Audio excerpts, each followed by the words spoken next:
यासर यासर coat Abdul मालिक। चूहे मार दो भाई, चूहे मार दो भाई।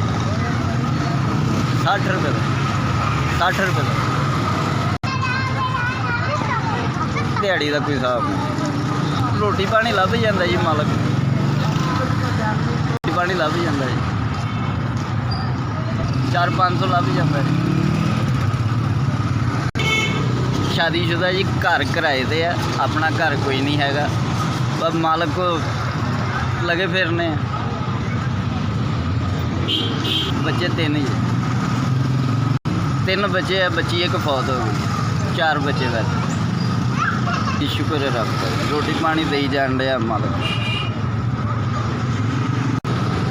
भजन रोटी लभ जाती है, खा ली, नहीं लभदी तो शुक्र है मालक का, दे देंदा किसी ना किसी नुकर चो, उसकी मेहरबानी है। रोटी पानी दे जा रहे हैं, खा रहे हैं। ना भी देवे तो काहदा गिला, रब दे नाल काहदा गिला कर सकते हैं। मालक दे देंदा, कभी थोड़े दे देंदा, कभी बहुते दे देंदा। नहीं नहीं है, नहीं मोबाइल नहीं है। 3000 अल्लाह दी जिन्ने पैसे दिते ने, अल्लाह उहदा भला करे। मेरे गरीब का सोचा, रब नूं बहुत ज़्यादा देवे, रब नूं हर बीमारी तो बचाए। मालक SBS नूं बहुत खुश रखे जी, उन्होंने पैसे मेरे तक पहुँचाए ने।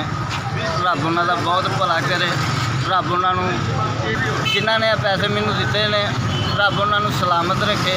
SBS का बहुत शुक्रिया, बड़ी मेहरबानी, रब उन्हां नूं सदा सलामत रखे। मेहरबानी।